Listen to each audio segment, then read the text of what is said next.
Hey guys, welcome to the Suit Up Podcast. I'm your host, Stephen Adkins. Thank you so much for joining us today. As always, before we get started, please would very much appreciate you to like and subscribe to the channel. We're excited to be bringing you a fresh podcast every week. And this week, I have the esteemed pleasure to welcome one of my really good friends we've known for quite some time, Heather Marie Speaks. Hey, Stephen. Hi, Heather. How are you? I'm so excited to be here with you. Thank when you. you called and said podcast, this is a whole nother thing than a podcast. It's like a podcast on steroids. Yes, it is. It is, for sure. I feel like whenever I get involved with anything, I will wait until I can swing for the fences. Oh, yeah. Right? Yeah, this is the fireworks. This is putting people's podcasts to the next level. So I love it. I appreciate that. So why don't we start with introducing yourself? Tell us a little bit about yourself, and then we're going to deep dive into some really cool things today. Yeah, I'm excited to be here. I go by Heather Marie Speaks. Speaks is not my last name. It's just what I do.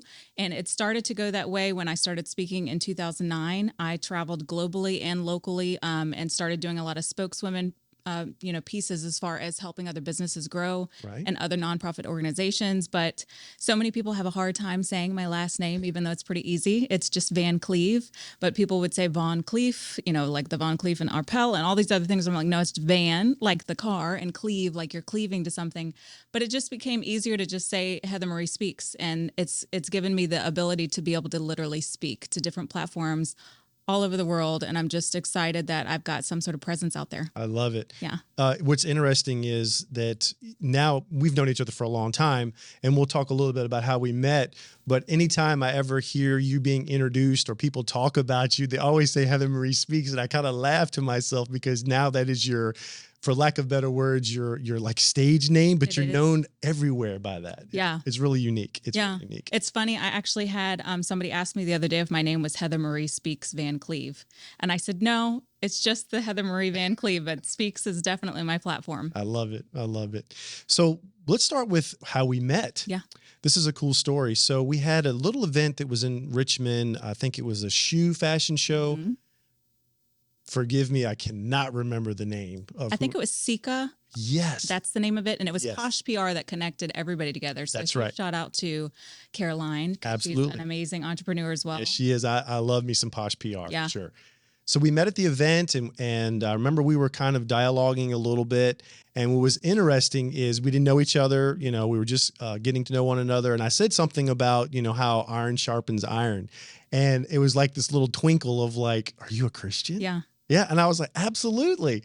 And so that was a really cool dialogue that we have because, I was getting more involved with RVA Fashion Week, being put into leadership roles, getting more involved. And, it was great because you kind of encouraged me like, hey, you know what, let your light so shine, be a great example. The fact that we're believers and we're being put into different situations and platforms to where we can do good, we can have positive influence.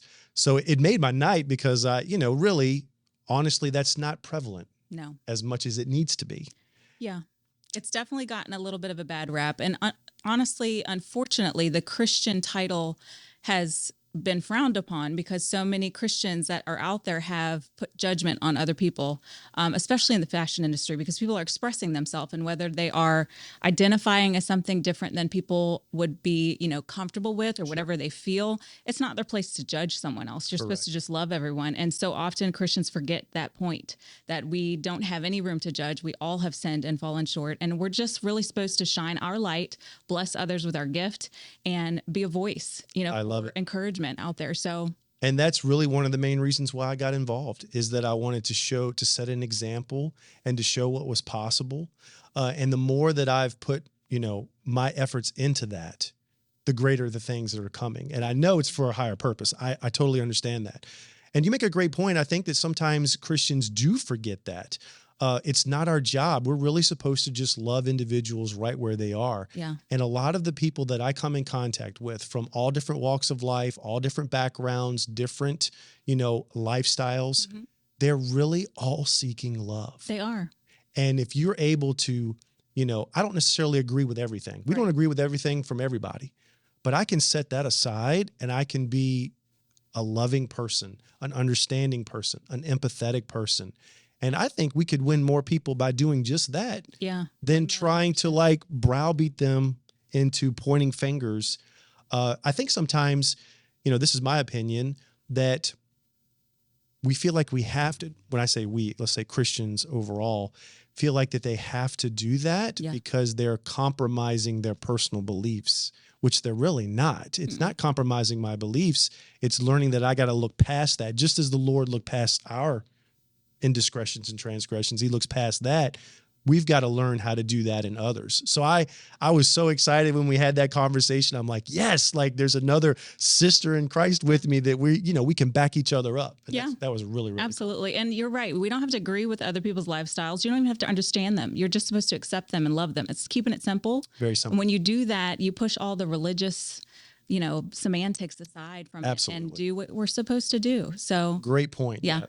Religious semantics aside, let me just love you as a human and right where you are. Absolutely. And that's what we try to do. Yeah. I love it. Tag team. Yes. Well, that's really cool. So let's talk now about the Miss Virginia for America. Now, this is a subject that I have hardly any knowledge about, and I'm really, really interested to know how your experience, what got you involved with it. So let's start with, what even prompted you to even go after something like that? Well, it's funny because I didn't really go after it. It kind of was coming after me for a few years, and I know nothing about the pageant world. I'd never done a pageant before in my life. I never tried to do a pageant and never was interested in pageants. I was actually laughing with somebody the other day because I'm preparing myself for a fitness competition in 8 weeks, and that's something that I saw when I was a young girl on the television and was intrigued with, the fitness and the health and these women that were still beautiful but still feminine but strong. Yeah. And the pageant world was just not something that I was ever looking at doing because it appeared to be these women that were perfect and did the perfect pose and did the perfect smile. And I know I'm far from perfect, but I love the fashion industry. So through fashion, and that's kind of how it intertwined with RVA Fashion Week, as well as I was walking runways in Richmond and I was doing spokeswomen things for different nonprofit organizations and businesses. And there was a couple of women that had competed in the Mrs. Virginia pageants and they had the Miss Virginia. So what I realized is there's actually hundreds and hundreds of pageants out there that are all over the world. There's a Miss Universe, there's Miss America, there's Miss for America, there's Miss United States, there's Mrs. and all those categories. And I'm like, oh my gosh, this whole world was going on and I didn't even know it. Right. But still, I just was like, no, I'm not really interested. And a couple of the girls kept kind of planting that seed. You would do really well, and your platform for mental health and domestic violence awareness needs to be heard. So imagine if you could expand that to more ears that need to hear it. And they got me. Right there was like, okay, well, yes, you're right. What I'm doing right here only reaches this group of people, but I've not ever touched the pageant world. And those girls and women probably need to hear it more than anyone about mental health and knowing your worth because they're competing against each other. What made me so uncomfortable is I like to collaborate. I do not like to compete. And a matter of fact, if someone's trying to compete with me, I will step back and let them go because it's not that important to me. My interest is to work with others to help each other and to bounce off of each other's gifts to allow both of us to expand and grow. And so it was really hard for me to even consider it. But when I did, I felt like it was the thing I was supposed to do. And I was going in blind because I had no clue. I mean, talk about the shoes, the dress, the walk, the pose. It's all different from runway. Very, very different. 100%. And the environment is a little bit different too. There are some girls that are very kind and there's others that are really competitive. And mind you, I was 42 years old when I was competing. I'm 44 now. Right. And so I was like, oh my gosh, this is 18 and older. And I'm competing against some of these young girls that have never had kids. Their bodies are still in great shape. I've had to work really hard to keep mine. Right. And I have lots of flaws that I accept every day. And I'm like, okay, how are we going to do this? But at the end of the day, sometimes you do things scared just because it feels like what you're supposed to do and you walk into your purpose. And so I just was honestly being obedient into what I felt I was supposed to do to get that message to these girls. And through this, I'm sure you've seen, there's been several suicides within the pageant industry in the last 2 years, and it's gone further than that. We just haven't heard about it. Right. And it's because a lot of these girls are forgetting their worth and they're putting on this stage face. And it's not necessarily because they're being coached to do what they're supposed to do, but they are. Like there's a battle between how can they not just be themselves and walk in their purpose. And that's how I won. Honestly, I did not plan. I didn't think I was going to win. I didn't know I was going to win. When you see the video, I was shocked when I won. It was with humble gratitude that I thought, this is a Cinderella moment if I've ever seen one. Right. So do you, when you originally got involved with it, I'm going to ask a little tough question. Yeah. Did you think it was all superficial? yes, absolutely I did. And part of it is there is a lot of smoke and mirrors in pageantry. There just is. I'm going to be honest. I'm never going to hide that part of it. I did not like that part because you can't really have a voice, even though they say you will. You don't. Virginia, I will say this, my director was amazing, and she let me do everything that I did with my platform. And all of the appearances that I made were already appearances I was booked as Heather Marie Speaks. So when you get a title, you have to do something with it. You can either sit there and pose pretty in pictures and just have a pretty face for a year, right, or you can actually go out there and take your sash and crown and do something in the community with it. And that's what I was determined to do for the Miss Virginia title. And I feel like I did. I tried to make sure at least twice a month I was out there in the community doing something. So it wasn't just pictures of me, but it was making a difference. You know, that's what I want to do. How did you feel about the training that goes involved with getting ready for this thing? It was mindset over emotions, 1,000,000%. And I tell people, emotional intelligence is huge. I had to learn it. I learned it late in life. I wish I had learned it way sooner. But sometimes your feelings are fake. Sometimes your feelings will fool you. Yes, they will. And so you have to have your mindset in a place of, why am I doing this? And when I did the Miss Virginia contest, my mind was, I'm not doing this for me. I'm doing this to help other people. And because I did that, I believe that's why I won. People saw a difference in what I was doing. When I went to the national competition, oh my gosh, it was a very, very different world. It was nonstop. We were there for, I think, 10 days. And every single day from morning until night, it was high heels, 5-inch heels on platforms, doing rehearsals for the opening number because it's in Las Vegas and you're literally putting on a show. I was there. I know. We didn't even get to see each That other. was so crazy, though. How much of a coincidence is it that you and I both plopped down in Las Vegas the same week? I was there for the Silver Fox Squad's founder, Irvin Randall, was celebrating his 60th birthday. And we had kind of compared notes at Fashion Week or something. We're like, oh my gosh, we're going to be in Vegas at the same time. And I laughed because literally schedules were so ridiculous. Yeah. That we couldn't even, we were like, do anything. Didn't even see each other the entire time. And I think we were only like a few blocks away from one another. We really were. That's hilarious. It was crazy. But Vegas, it was an honor to represent my state. Yes. I went and did the motions like everybody was supposed to do. My director was amazing. She did not force me to wear certain things every day. She let me be myself. And so I was myself. And I had a decision kind of halfway through the week to decide what do I really want to do with this? Is this really what I want? Right. And you know, me getting another title wasn't really on my checklist, so I didn't really care about that. I was super honored when they announced everybody, and I ended up winning Miss Fitness out of all of the 50 states from 18 and older. Miss 44. What does that tell you? That was my passion, and so that stood out. Yeah. So it was an experience. I will never do a pageant again. That's definitely something that I checked it off, and I was done. It's not something that I have the hunger for, but there are women out there that have done it from the time they're young and they keep doing it. And you know what? More power to you. It's just not my thing. Right. So, how do you think the pageant experience, winning Miss Virginia, going to the nationals, all of that, the relationships that you made, all of that, how do you think it changed you? Or did it change you? It didn't change me. It allowed me to have a balanced perspective, because to me, it's all about balance. There's always good and bad. There's always good and evil in the world. And there were some really great things that I saw during Miss Virginia and during the national pageant. And there were some really bad things that I saw that I was just like, wow, this is not at all what the public sees. And it's kind of disappointing. Like, what's going on here? Yeah. But as it is with all things in the world, you know, you've got to kind of look at it at perspective. And once you do, you realize Is it really going to bother me that this is going on that way for the rest of my life? No, but it concerns me for the women that are going into it later on. Well, it also gives you experiential knowledge to maybe that you can help others that are thinking about it or exploring it. That was my next question is, do you feel like now that you have enough knowledge and experience to be a voice of reason for those that may want to get involved with it? Yeah, I think it's just more of I've had people reach out oftentimes, and I'm sure you get the same thing on our Instagram page, especially because that's like the big following. Of course. You have messages all the time, and I try to reach out to them and I try to see them, but there's hundreds that come through sometimes and you miss them.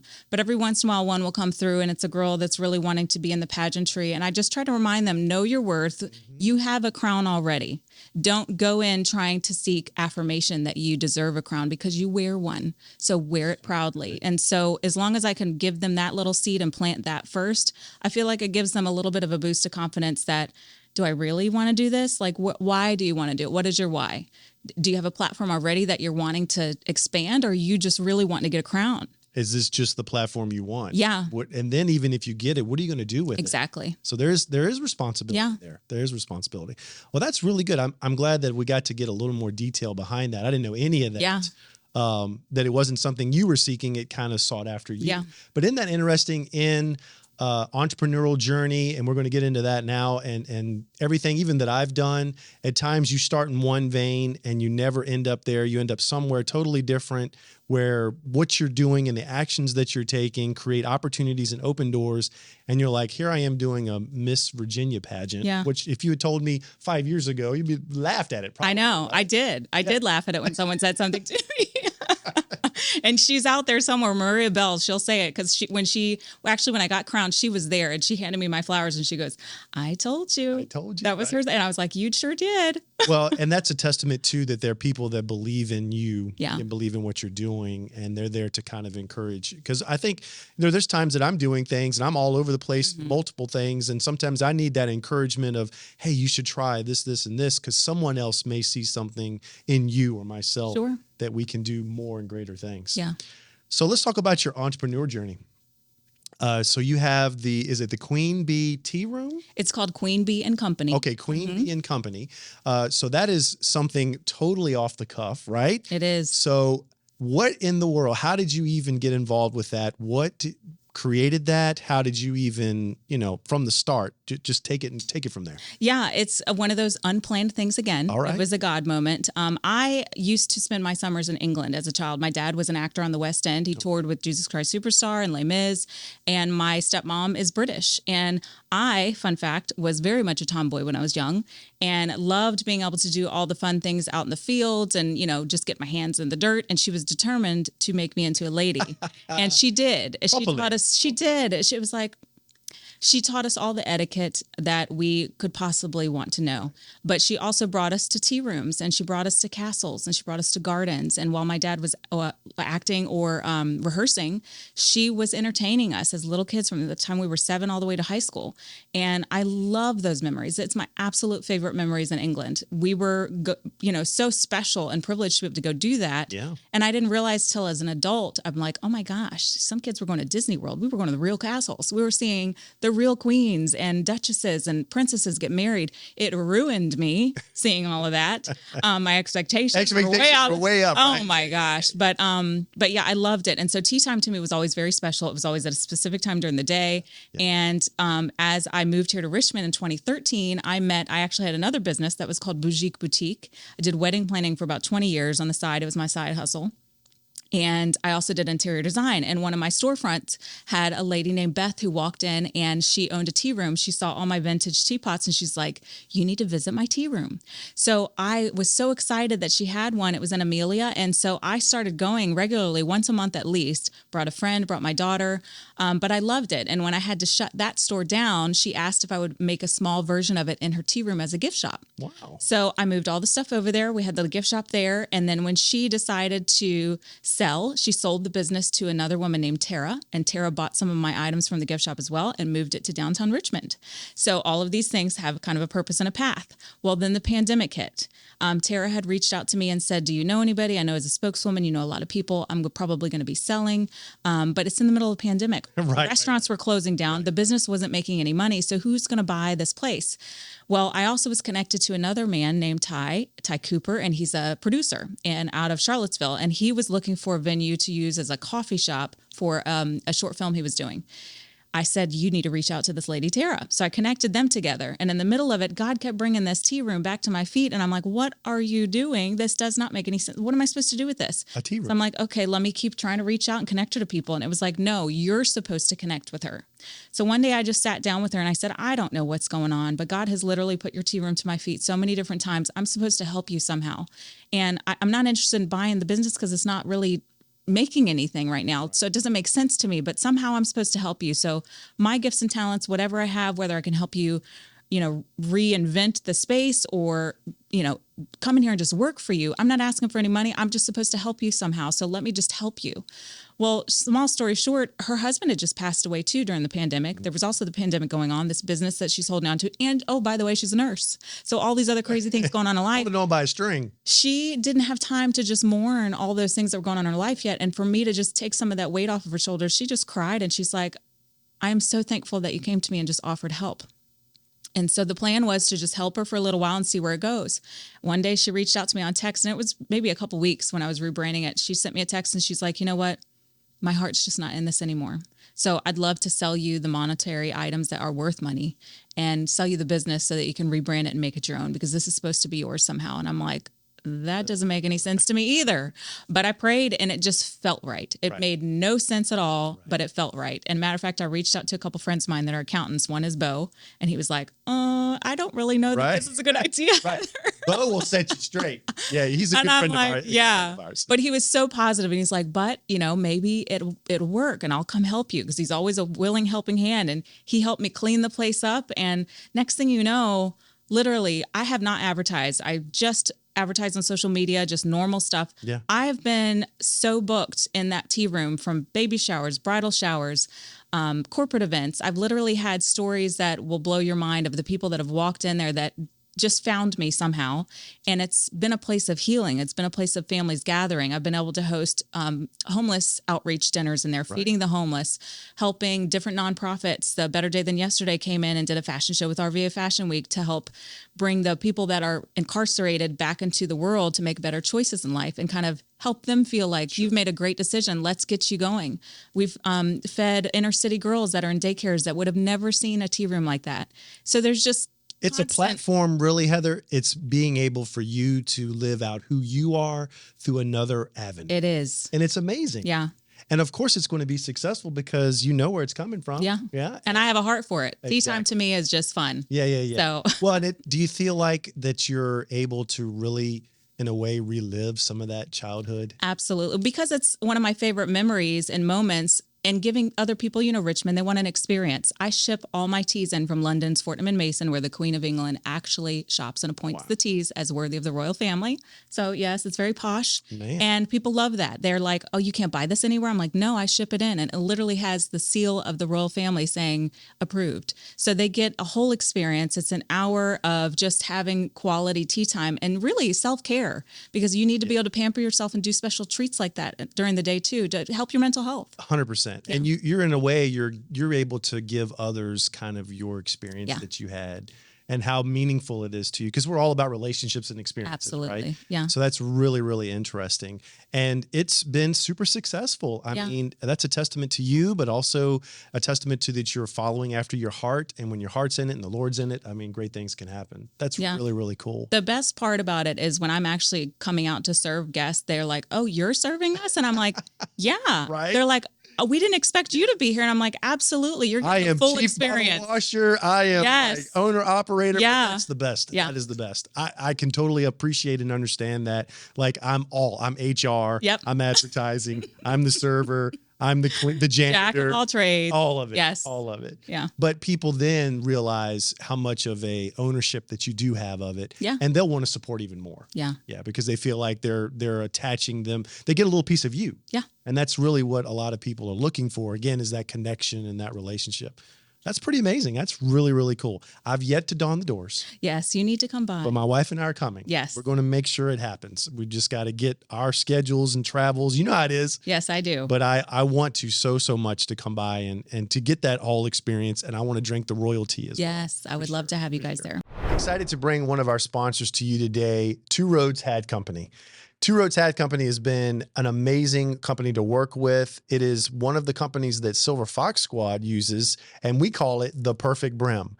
They have a great versatility of looks in straw and in felt. I absolutely love Two Roads. It's a small business, which we love to promote, and it's made here in America. So this is a great opportunity for you to go to tworoadshatscompany.com and pick up one of your new perfect brims.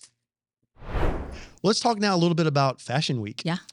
So both of us are spokesmen. I'm a spokesman. She's a spokeswoman for RVA Fashion Week.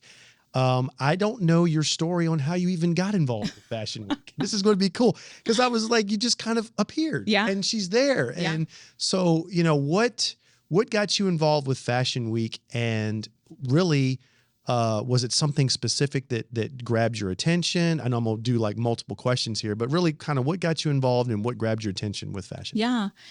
Well, it first started with walking a runway at Main Street Station for a fashion show, and good old Jimmy Budd was in the background, and he kept saying hi to me, but I didn't know who he was. And I'm like, this is probably somebody that I'm connected with on social media and I've never met in person. And sure enough, it was. And it was the stud bud, Jimmy Budd. Right. And so I just was like, oh, he's so nice. Everything's so great. Well, he and I connected because I was still doing spokeswomen things for Runway to Life. Yes. And I was helping one of the fashion weeks during the pandemic because we did things virtually that year. And so I was emceeing the virtual fashion show at 707. I also did a couple of stand-in interviews on my platform, Heather Marie Speaks, as well as Runway to Life. I hadn't kind of branched off to do my own yet, or bring that back to life, rather. Sure. And so while I was doing that, Jimmy had a fashion show. The finale was at Bombshell. And again, during the middle of the pandemic, there were people that were a little bit frazzled before the show, and they were like, can you help us? And I'm like, absolutely. What do you want me to do? Do you want me to introduce you?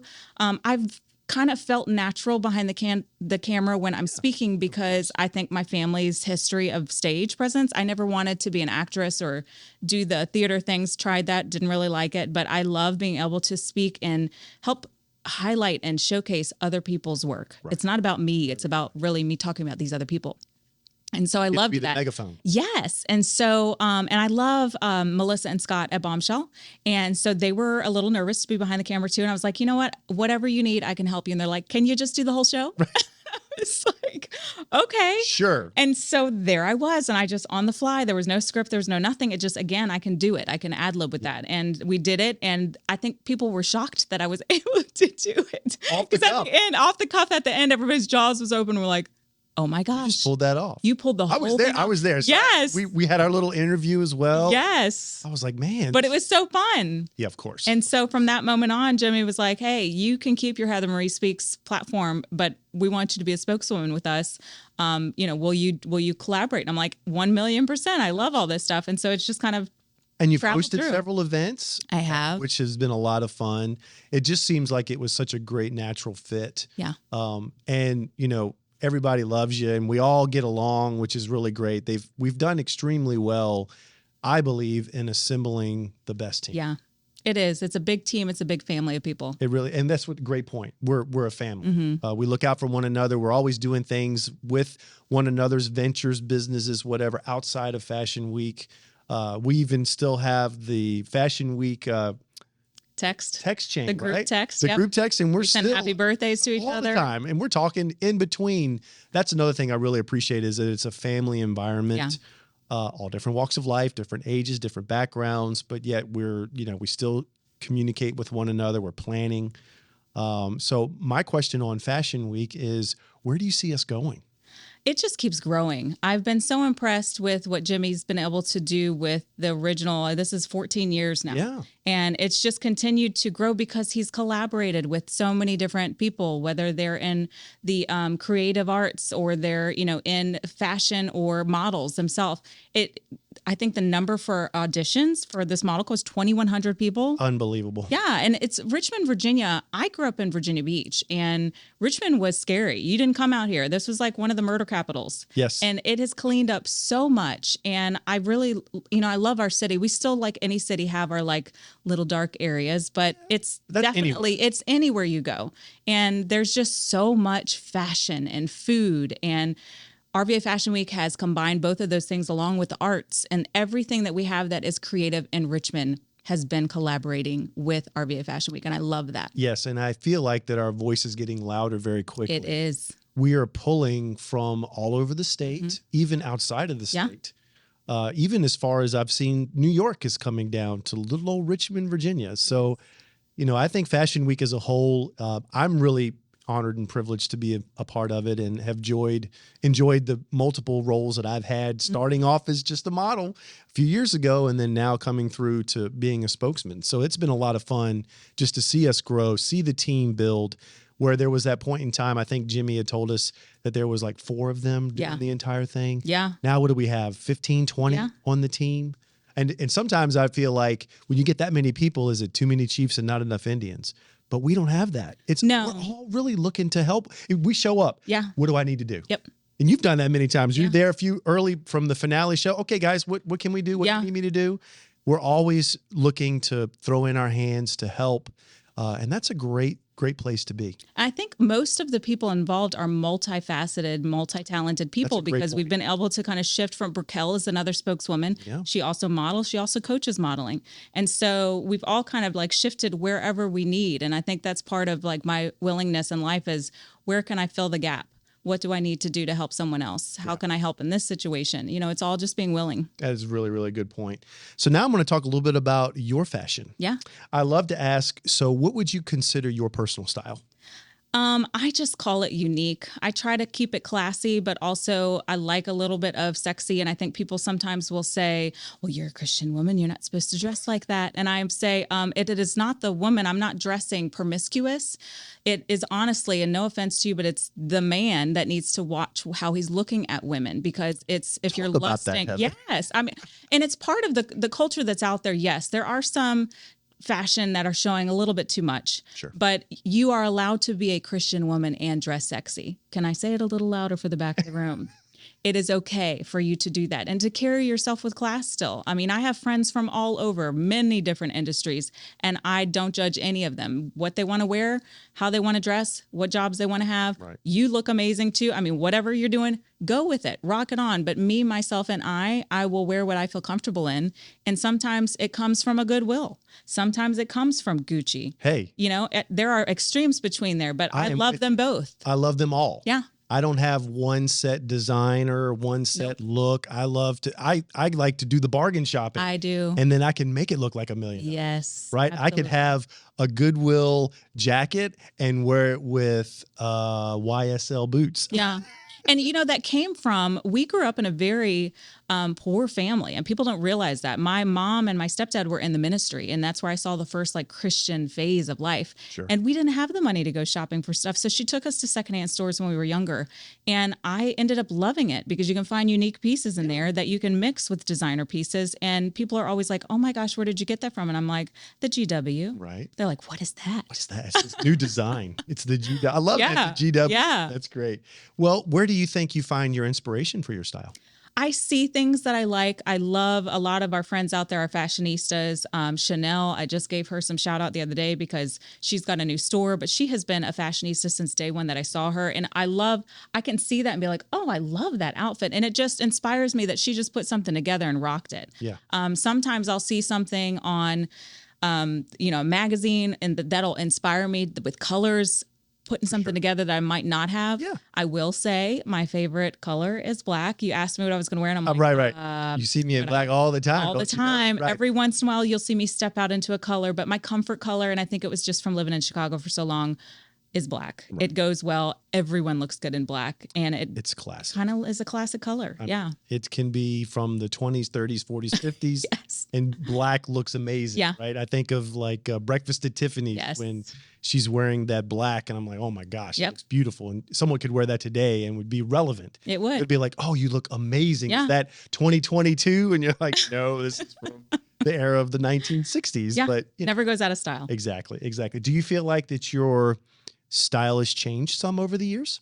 Yes, absolutely. I mean, going from tomboy, I really didn't start getting feminine until probably shouldn't say feminine. I didn't start dressing feminine. I still had my feminine ways. But I just like to rock the flannel shirt and the I jeans and absolutely am boots. half country and half city girl. Right. I had a farm. Yep. I was raising chickens and pigs. I mean, people are like, what? You did that? Yes, I did. Because I still love kind of the balance of life. I'll get dirty in the farm and I'll get dressy in the city.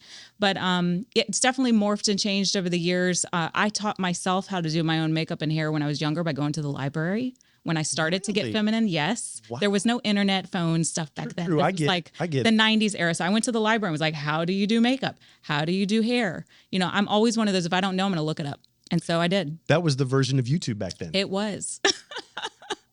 It's amazing. Google People was are like, go to the library and open it up, and how do you do it? yes. Kids these days have no idea how easy they have it. Wow.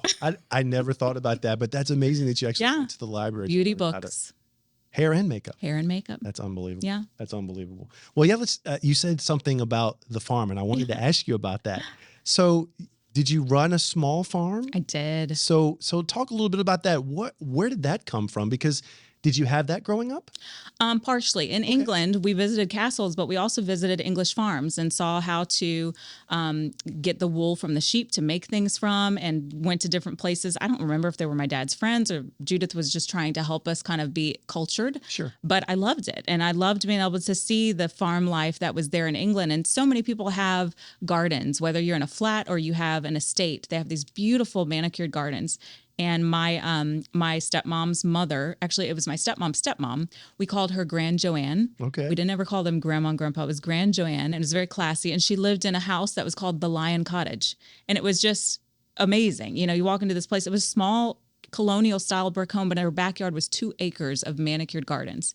And my sister and I used to just pretend that the wheelbarrows were cars, and we'd go up and down the aisles, and we entertained ourselves outside. Sure. Again, very different from today's day and age. We made mud pies. We made all kinds of different like food from the scraps that she threw into We played in the dirt. We played in the dirt. Exactly. And so it made me who I am, but I loved that part.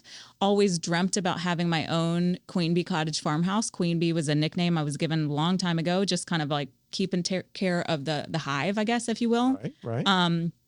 And God blessed me in 2019. I was looking to rent a house. I had no purpose in buying a house, but every time I went to go rent, the door was closed, and I'm like, Lord, I need to move. Right. Like, what are you doing? Right. And I felt it in my heart and my soul that I was not supposed to rent, that I was supposed to buy, and that it would just work out. And I found one place online. I told my realtor, who's also my best friend, that's the one I want to look at. That's the one I want to buy. And she goes, you haven't even looked at anything. I go, nope, that's it. I don't need to look. And it was in disarray. An older couple owned it for 35 years.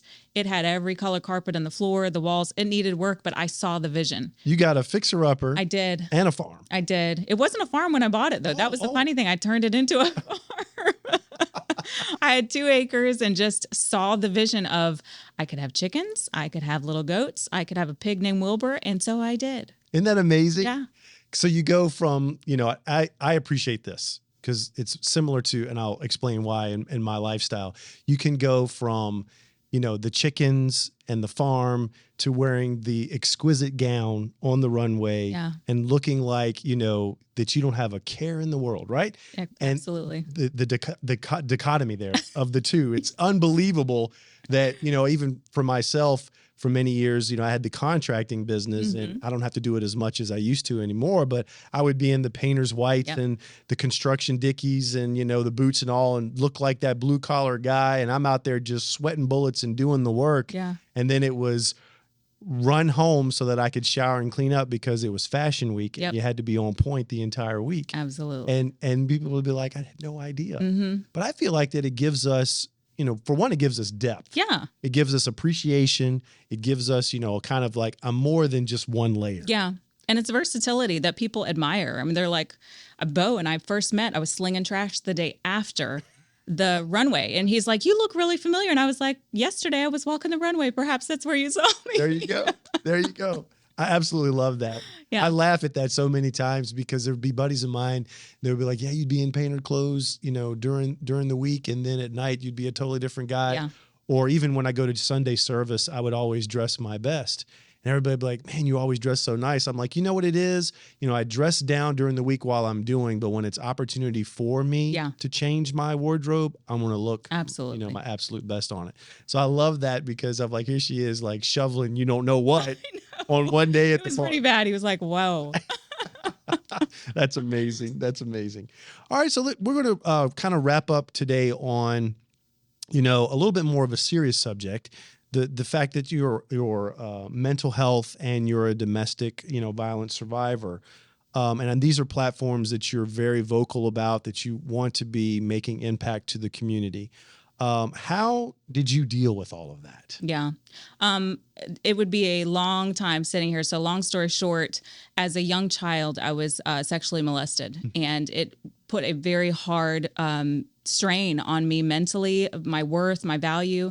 And then as I got older, as a teenager, I ended up getting raped in high school. So that was the second time I was abused sexually. And it was hard to kind of overcome that. I went through a lot of depression. I went through a lot of anxiety. I went through a lot of hating men. I went through just confusion of what sexuality really is. And it was dirty and I didn't want any part of it. And it was just kind of growing through that. But because I was around that dysfunction was normal to me. And so going into relationships, I started getting into dysfunctional relationships, and it was normal, even though it was bad, and I was getting abused. And so I didn't know my worth. And for years, I didn't know my worth, which is why I got Know Your Worth tattooed on my wrist with a cross to remind me every day, Heather, know your worth. You're worth so more. If you have one of those moments, yes, you can. Yeah, you're just literally, and it really became from me surrendering and having just this moment of, I don't know what I'm doing anymore. Yeah. What am I supposed to do with my life? And one of those moments was when I almost got killed. I had the hands of my husband wrapped around my neck.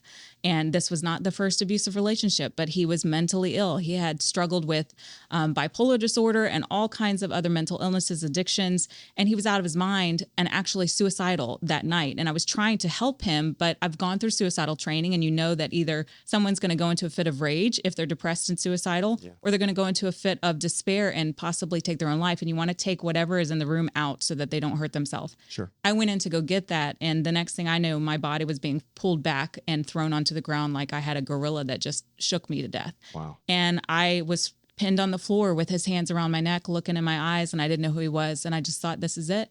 I'm going to die. And I literally was taking my last breath. And my teenage daughter, unfortunately, was the only one that was in the house, and she heard the commotion, jumped on his back, got him off of me, and she saved my life. Wow. That moment I knew, no more, Heather. You've literally been going through these domestically abusive relationships for so long because you're settling, or you're trying to fix someone that doesn't want to be fixed. Yeah. People struggle with mental illness that are in domestic violence relationships, whether it's the victim because they've been shamed so much and abused mentally, physically, emotionally, sexually, whatever. And then the abuser who has its own mental issues, whether it's a severe mental illness that requires medication or counseling, or it's just somebody that is angry at life because they hadn't gotten healed from their own stuff. And I was able to kind of step back and not be angry at him for what he's done, but somehow find sympathy and empathy in my heart that he's a wounded soul that just didn't make the choice to get fixed. But I couldn't put myself in that situation to continue to be abused by it anymore. So once I separated myself from that, I was struggling to find the healing through counseling and getting over almost near-death experience almost. And through that, it was like the light bulb went on. Go help someone else so that you get your mind off of you. Go help someone else. Yeah. And I just continued to dive into anything I could possibly volunteer for, the food bank, the homeless outreach, the mental health crisis outreach. I mean, there was everything that I could possibly do to just get my mind off of me. And it helped because helping others helps yourself. Do you feel like that was your healing journey? That was part of it. It was a big, huge part of it for sure. And then talking without shame about what I'd gone through, and that, yes, I had chosen to be in a relationship that I knew was not good. And I had continued to do that for years. Oh, Heather, we all go through points of settling. Yeah. And we don't realize it at the time. But you're using this instance and these horrific things to be able to help others. Yeah, absolutely. And we all know, the Lord allows things in one's life, good, bad, or indifferent, so that we can use those experiences to be able to help others. Yeah, he always uses them for good. I mean, it's not necessarily that he says, I'm going to do this to you, but he allows it to happen if he knows you're going to get through it. And sometimes we don't understand all of those things. Believe me, it is horrible when you're being tested. Believe me, it is not fun. But when you pass those tests, he redeems things and he gives you beauty for your ashes. And when you say, I'll never love again, he brings the right person into your life. And you're like, okay, maybe God is seeing all of these things that I've gone through and he's going to be able to bring me to the other side. And I have become an overcomer instead of a victim, which has helped other people say, oh my gosh, if she's gone through hell and back, she doesn't look like what she's been through, but wow, she's been through a lot. And you're not afraid of it. Mm-mm. You're embracing it. Yeah. You can talk openly about it. I think a lot of people I have seen in the past where they've become shameful. Yeah. And they want to hide it and don't tell anything. And sometimes the greatest, and this is my opinion on the greatest way to heal from it, is to be very vocal about it and to try to help others. And people will still hate on you. I tell people the haters are just confused fans. Everybody's going to judge you at some point in your life. They just are. My first thing when I go and speak anywhere, whether it's a corporate event or globally, is, I have been married multiple times, but not as much as Elizabeth Taylor. And if you want to judge me for it, judge me for it. But of course, we all have gone through our series of life. And instead of being a promiscuous woman sleeping around, I said, yes, I do. And I shouldn't have. Right.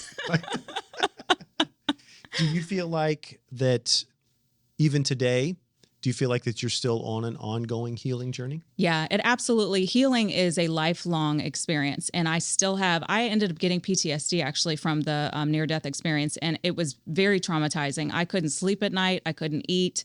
I got very frail and thin. And it was just mentally, my brain was in constant panic and fear. And that's why I had to get the counseling to be able to get me into a place where I was knowing what triggers me and know how to get past it. And that's how I learned emotional intelligence. Yeah. But through it, I knew, Heather, there's going to be things in life that trigger you.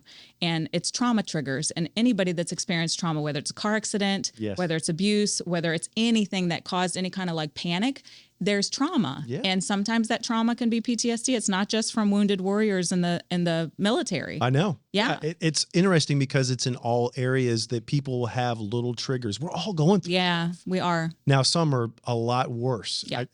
Granted, I understand that, but we all have little things or big things that we're going through, and we all get triggered, and we're all going through it.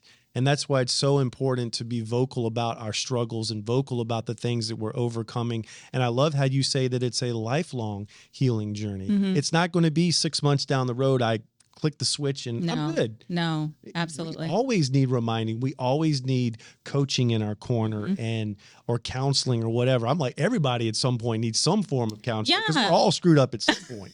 I mean, think about it. Like, we all are screwed up. Yeah. And none of us are perfect. We're far from it. And it's nothing to be shameful about. Coaches and counseling and all of that. It's even learning more about who you are. Yeah.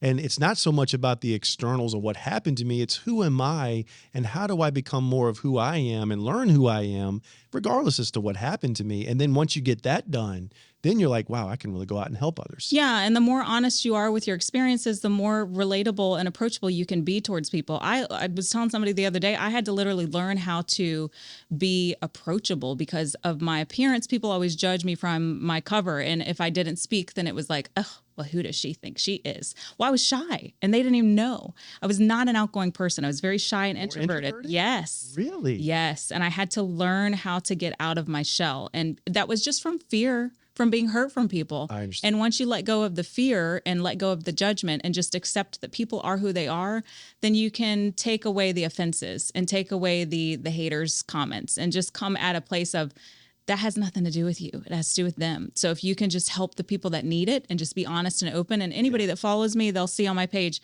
I'm very honest about stuff and I allow people to see that I'm far from perfect. I go through trials and tribulations. You're going to see the highlights and you're going to see the lowlights. Yes. And I think that makes you relatable. Yeah. And people love that. Yeah. The relationship building comes from being relatable. Do you feel like that when you said you were introverted, and I never would have known that. Was there a light bulb switch that kind of turned you? Because you're not introverted now, are you? I'm an outgoing introvert still. Okay. I have to recharge. I don't like to be around crowds all the time. I can thrive when I'm playing a role to be the spokeswoman for something or when I'm designated to be an MC for something. I love to be able to, again, highlight other people's talents and stuff. Matter of fact, I would have much rather had MC'd the national pageant than to walk in it.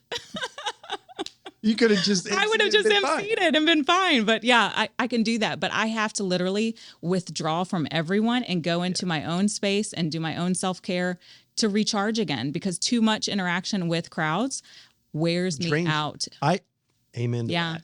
when I'm in the midst of a lot of the stuff that we do with the squad, you talk about crowd. Yeah. You guys have all kinds of ladies out there just hooting and hollering. It's not just ladies though. We're getting to the point where we're branching and it's really cool, but they drain so much from you. Granted, I love giving. Yeah. You love giving. And I think it's an honor, just the same as the Miss Virginia title, but it's exhausting at the same time. You give so much of it that at the end of the day, I'm like, I'm good. I need to check out for a little while and recharge. And that's a great point of, we give it our all in all the areas of the things that we do. But I've got to have downtime where I will go. The running joke with my wife and I'm going to tell a little funny story is that we'll do podcasts or we'll doing Fashion Week stuff or we'll do all these types of things. We'll have a big work day, whatever it is. Yeah. And we turn into the old couple from Charlie and the Chocolate Factory. We want to get in our jammies and just lay in the bed and like pull the covers up and just like disconnect. Yes. Like I'm done. I know. For the day. Like kids, y'all go watch TV or whatever. Yeah. And it could be 6 o'clock in the evening. Yeah. But I'm like, every time we do it, we're like, yep, we're the old couple. The kids know too. I tell them I need quiet time right now. And some people are completely opposite. They thrive and get recharged around crowds. So everybody is your own thing, but anybody has to have their own self-care day at least once a week for recharging yourself and making sure you're pampering yourself so that it's taking care of your mental health. Is that a non-negotiable for you? Absolutely. Yeah. If I don't do that, I feel it. And it's not so much that, oh, well, Heather, you have to get your nails done, your hair done. No, it's not just that. Sometimes my self-care day is going for a walk at the ocean in Virginia Beach, and I'll drive my little happy butt over there for 2 hours and walk the beach and then drive back. I need something that's going to just fuel my soul and something that's going to calm my anxieties. And sometimes in this world, there's so many things going on that if you don't disconnect and have that self-care, it will end up draining you and you'll wear yourself out and you burn the candles at both ends. And that's done. I've done it before. It'll come out some other way. It does. It'll boil over. And you were like, how did this happen? It's because Whoops. Yeah. Exactly right. Exactly right. Well, we've done it. This has been a great podcast. Yeah. We've had a lot of good information, learned a lot more about you. So we're going to have a couple little fun things here as we're kind of wrapping up. These are those questions I didn't know. Not yet. I've got one other thing, but the questions are coming. So first of all, I always like to let our audience know how they can find you. So any of the ways through your media or businesses or whatever. So feel free to share with my audience how they can find you. You just Google Heather Marie Speaks and you'll find all the platforms out there. It's all under Heather Marie Speaks, which keeps it easy. Facebook, Instagram, the website, heathermariespeaks.com. So I get to have a little shout out. You've reached the point now where if they just put that in Google, they get all the information. So you're working on that search engine optimization. I guess so. It's just the Google me. Right. I tell people that all the time. They're like, come on. I'm like, literally, if you Google Stephen Adkins. Yeah, you'll... the whole page. I'm like, hey, I say that humbly, but we've worked very hard. Somebody called me a local celebrity the other day and I was like, what? I'm a local celebrity. No. They're like, no, you are. And I'm like, okay, well, thank you. Embrace it. You don't say it, they say it. Yeah. And when they say it, there's validity to it. I love it. I love it. All right. So now the fun questions. This is something this is going to be nothing like really, really serious. Okay, but good. It'll be, you'll be fine. You'll be fine. So what is one app on your phone that you can't live without? Oh my goodness. Yeah. The one app on your phone that you can't live without. Probably my Maps app. Oh, okay. And why? Because honestly, I remember the days before phones and maps, and I had to have the paper maps. Oh my God. I've always been a road warrior. So I've lived in different states. I lived in Chicago for 5 years. I lived in Tennessee for a short period of time. I've gone around. And when you had to open a map, I was not good at reading those. It didn't look the same. And it didn't tell you redirecting, recalculating when you made a wrong turn. You just went a wrong turn. And hours later, you're like, oh no, this is not where I'm supposed to be. And it was so frustrating. So even if I know where I'm going, but I kind of want to know how long it's going to take me to get there, that little map app comes up and I just put it in there. Even the tea room. How long am I, how far am I moving there? That's one I definitely can't live without. Can't live without the Maps app. Okay. Nope. I love it. I love it. Mine is the calendar. Yes, that one too. So much of, oh my gosh. Yeah. It's ridiculous. And it's not the social media ones. Granted, I know all of that's important. Yeah. If I had to say if there's one that I couldn't live without, it's got to be the calendar. Oh my gosh. If I could get somebody else to do the social media stuff, I wouldn't have it. but it's part of connecting with people. And so there's a period of time you have to do it. But yeah, I would say a close second is definitely the calendar. Yeah. But I like that. The Google Maps. Yeah. That's for sure. All right. And then this one's a little bit loaded, but just kind of off the cuff. What would be the best advice for your 20-year-old self? Oh my goodness. My 20-year-old self, I would say, stop people pleasing. Stop trying to get accepted and validated. It was so hard. And I think that took me down roads that I just didn't have to take. There were detours that God was like, all right, go down that road, but you don't have to. It's a quicker way this way. It wasn't his perfect will, but it was his permissive will. Yeah. Right? And it's human nature. We want to be accepted. We want to be validated. And I think I grew up with an orphan spirit because my parents were so busy doing their own stuff. Okay. And especially during divorce, a lot of kids feel that too. I felt like I had to grow up so fast. And so I didn't feel accepted as much as they did their best to be the parents to love me. I didn't have that acceptance feeling, and I didn't feel loved really, truly by a man. And no offense to my dad and my stepdad, they didn't do that. Right. And so I kept trying to fill that void in these dysfunctional relationships. And, then as a single parent, kept trying to fill that void for the kids with them not having a father. And it just ended up leaving me empty every time. And so when I finally was able to really, truly be able to know that I'm full with God's love and I can accept myself and know my worth and love myself first before I love anybody else. Yes. It changed the game for me. And so people acceptance, you can accept me or you don't accept me, but either way, I'm still me. I'm still me. Yeah, that's great. So the 20-year-old self would be, you don't have to worry so much about people. Yeah. That's really, really good. Yeah. That's going to impact somebody. I'm hoping that somebody in the audience would be like, wow. I hope so. I hope so as well. Well, there it is. Can you believe we've gone through this? Yes, I can, because we talk like this all the time. All the time, right? We get together. It's like we catch up. We'll see each other for like a period of time of 3-4 months. Yeah. And then as soon as we see each other again, it's like we pick up right where we left off and all the new things. And I will say you've always been such a great support to me. Aww. And all the things that I've been involved with. You know, they always say be careful with what you share to people. Like there's some things that you can share to some and some you can't share to others. But you've always been an encouragement and there to kind of, help pray for me as well and lift up. And such a great friend to my wife as well. So she loves you dearly. Lisa. Yeah. And the fun fact here too, that's not scripted on here, is that I've been a fan of you since long before you were Silver Fox Squad. You have a specific eye, not only for style, but also for photos and for staging. And you helped me out for one of my styled shoots too. And it was like, Stephen, the Silver Fox Squad man, helped me out before he even became famous. So it's, we help each other like iron sharpens iron, my friend. I love it. Well, again, thank you so much for being on the show today. My pleasure. It was great to have you. A lot of fun. I feel like the time just flew by. It did. We got into so many good things. We're going to have so many cool little clips and nuggets. This is going to be going on for a long time. So thank you for having me here. Of course. And hope to have you back again sometime. Yeah. So guys, thanks so much for joining us today on the Suit Up Podcast. Again, thank you again for liking and subscribing. Of course, my special guest, Heather Marie Speaks, all of her socials will be in the description for the podcast, and we will be seeing you again soon. See ya. All right, guys, today's show was sponsored by my very own company, Fox Edge Grooming Products.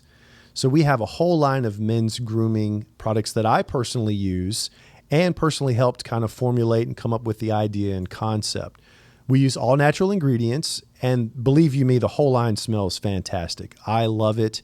Anybody that ever smelled it says, wow, this stuff smells great. So if you want to get your own Fox Edge hair care or beard line products, you can go to my website, which is www.stephenadkins.us. And of course, the link will be in the description below. So looking forward to seeing you guys with the Fox Edge. Appreciate you watching all the way till the end today. And thanks again for being a part of the Suit Up podcast. So we have a new way of support here at Suit Up with Patreon. You can subscribe in different tiers to support the show. The great news is that each has a different tier. And within that tier, there are different levels of access that you will have to myself. But all will support the show in a major way. So one of the tiers may be access to questions or interaction. Another tier may be an opportunity where you could submit photos or get some wardrobe advice. And even another tier, we may even be able to set up a personal Zoom call where you and I interact for 15, 20, 30 minutes. So these would be great ways that allows access to get some of those questions and some of the things that you'd like done answered. Now, naturally, if you can't support monetarily, we totally understand, but you can always subscribe for free and like and share our video with your friends and audience that you feel would enjoy watching Suit Up. So thanks again for joining.